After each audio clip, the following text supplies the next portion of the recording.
Bien, si vous le voulez bien, chers collègues, nous allons reprendre le cours de nos travaux en accueillant aujourd'hui Monsieur Volker Turk, haut-commissaire des Nations Unies aux droits de l'homme. Bonjour monsieur.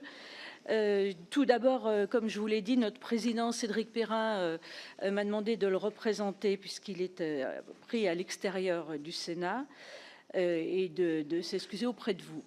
Alors, donc, monsieur le haut-commissaire, je vous souhaite donc la bienvenue devant cette commission. Il n'est sans doute pas exagéré de dire que le monde où nous vivons aujourd'hui n'est pas celui de 2022, année où vous avez pris vos fonctions. En effet, la guerre en Ukraine, après la sidération initiale, s'est comme installée dans le paysage. Les massacres du 7 octobre ont provoqué une offensive israélienne d'une ampleur sans précédent, où la préservation de la vie des civils s'est effacée devant l'objectif stratégique d'éradication du Hamas, objectif qui n'est toujours pas atteint.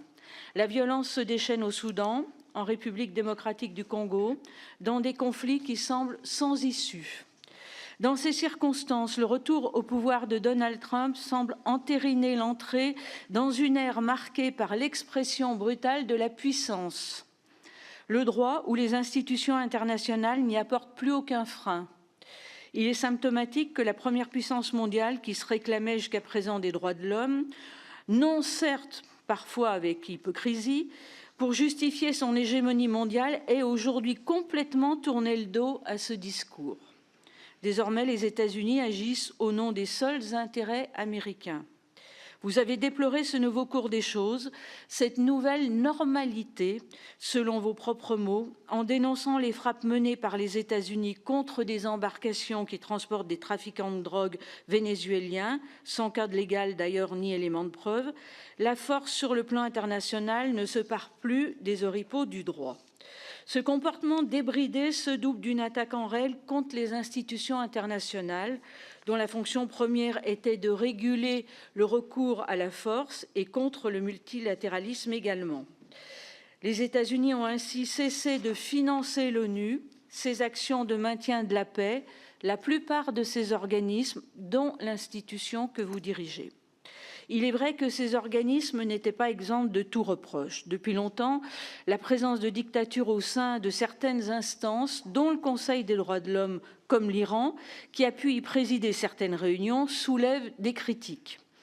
D'autres pays, comme Israël, s'estiment systématiquement ciblés par l'ONU, victimes d'un deux poids deux mesures, alors que d'autres dénoncent au contraire l'impunité dont bénéficierait l'État hébreu.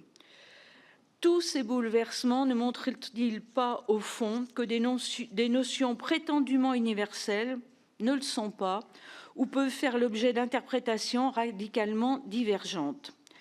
Les réalistes avaient-ils raison d'avancer que les relations internationales sont une jungle où les États ne sont guidés que par la recherche de puissance, la recherche de la sécurité? En d'autres termes, comment dans ce monde défendre les droits de l'homme? Sur quelles valeurs se fonde votre action?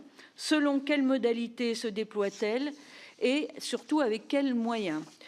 Après donc votre exposé liminaire, je vais inviter mes collègues à vous poser des questions pour un échange de questions-réponses. Et je rappelle à tous ceux qui sont présents aujourd'hui que cette audition est captée, diffusée sur le site internet du Sénat et sur les réseaux sociaux.